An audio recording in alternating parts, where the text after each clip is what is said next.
ሃይ ጋይስ እንዴት ናችሁ? ደህና ናችሁ ወይ? አደይ ቀጣይ ክፍል ይዤላችሁ መጥቻለሁ። አደይ ለሊ አሁንም አላወቀቻትም።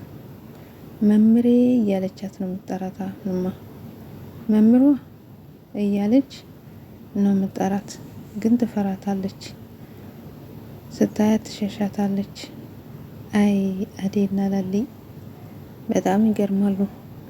ቤዛ የስራዋን ስጣት። ቤዛ ናት ለዚህ ሁላ ለሊን ያበቃቻት።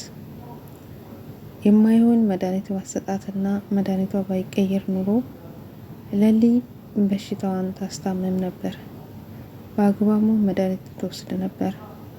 አሁን ግን ለሊ እንደ ልጅ እያባበሏት መድኃኒትም ውሰጂ ምግብ እያሉ እንደ ሕፃን ልጅ በቃ የፍቅር እናቷ ትመስላታለች።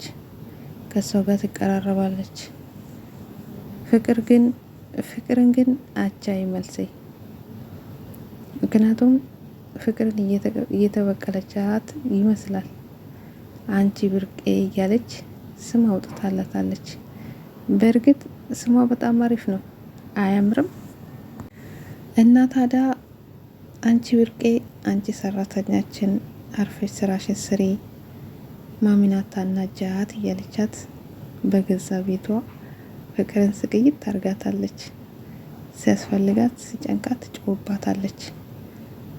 ታዲያ ፍቅር ደግሞ ለሊ ትክክለኛ መንገድ የምትናገር መስሏት አደይን አታውቂያትም እንዴ ብላ ጠይቀቻት። አወላቃትም ማናት ብላታለች። ለሊ የምታደርገውን አታውቅም። ምስኪን የኔ ናት። ታዲያ ተኝታ ስትነሳም ትጨዋለች፣ የሆነ ነገርም ስታጣ ትጨዋለች፣ ደግሞ ወደ ራሷ ትመለሳለች። ለሊ መቼ የሆነ ወደ ራሷ የምትመለሰው? ባቡሬ ራሱ ተስፋ የቆረጠ ይመስላል። ምክንያቱም ስለማትቀርበውና ስለማታናግሮ በብዛትም እየሄደ እየጠየቃት አይደለም። ምክንያቱም ባይርቃትና እንዲሁም እየታገለ ቢጠይቃት ይሻላል። ምናልባት በቅርቡ ጊዜ መድኃኒቷን ታስተካክሎ ወደ ራሷ ትመለሳለች ብዬ አስባለሁ። ለሊ አቤና ሄሉ የድሮ ጠላቶቹ የአባቶቹ እሱን እያሳደዱት ይገኛሉ። ነገር ግን አሳዳጁ ማን ሆኖ ተገኘ ብትሉ ገጀራ ለሊን እያሳደዳት ነው። አሁን ደግሞ አቤን። ይሄ ገጀራ ግን ማን ነው እንደዚህ ይላከብን? ገጀራ ገንዘብ ፈለጋ ብርን ፈለጋ እንጂ ሰው ምን እንደሆነና ሰው ማን እንደሆነ ራሱ በቂዱ የተረዳ አይመስልም። ምክንያቱም እሱና ቤዛ ወንድሟ ብርን ብቻ ነው የሚያሳዱት፣ ብርን ብቻ ነው። በተለይ ቤዛ አሁን ከዶክተሩ ተሰውራለች። ዶክተሩ ሁሉን ነገር ጨርሰው ሊያስዛቸው ነበር። ነገር ግን አጉል ጥርጣሬ አመጣና ወንድሟን ጠርቶ ሲጠይቅ እሷንም መንገድ ላይ ሲያፋጣት ምናምን ነገር ቤዛ ነቃች።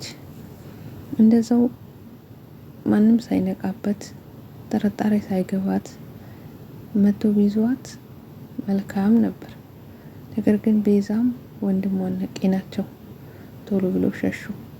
ከቤቱ ወጥቶ ሄዱ። ከሐኪም ቤት አሁን ተደብቃ ነው ያለችው ቤዛ።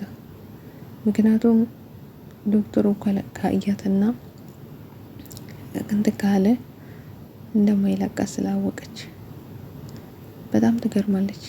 ለማይረባ ገንዘብ ብላ ብሩ ራሱ እስከዛሬ ድረስ ገጀራው አልሰጣቸውም። ምክንያቱም ልሰጣቸው አልፈለግም ነበር። ምናልባት አሁን በአቤ ምክንያት አዲስ ስራ ልንጀምረው ብሎ እንዲያግዙት ፈልጎ ካልሰጣቸው በስተቀር ምንም ነገር መድኃኒቱን ተረክቦ ገንዘብ አልሰጣቸው። ከንቱ ልፋት ነው ቤዛም የለፋቸው። ምናልባት አሁን ተደራድሮ ቤዛ አሳልፋ ሄሉንና አቤ ልሰጥ ገጀራውን ብር ከሰጣቸው አላቅም። ግን እነ ዳይመንድ ትንሽ የጫፍ ይደርሱበትና ቢያዩት አቤንም እሱ እየተከታተለ እንደሆነ ከሰሙ ምናልባት ከአካባቢው እነ ባቡሬ እነ ዳይመንድ ተባብሮ ከአካባቢው ያጠፋሉ ወይንም ባቡሬ መክሮ ወደ ራሱ እንዲመለስ ያደርጋሉ ብዬ አስባለሁ። ዴቭ ቅናተኛ ሆኗል። ዴቭ በጣም እየቀና ነው። አደይ በእርግጥ ዶክተሩ አደይን ወዷታል። ለብቻ እያወራ ነው ስለ አደይ ስልክ እየደወለ ለጓደኛ ብዙ ጊዜ ያወራል።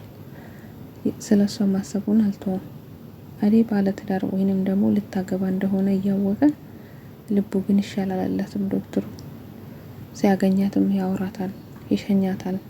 ታዲያ ዴቭ ምን ፈልገኝ ነው በማለት ቅናት ሊደፋው ነው። ዶክተሩ ላይም በጣም ተናዶበታል።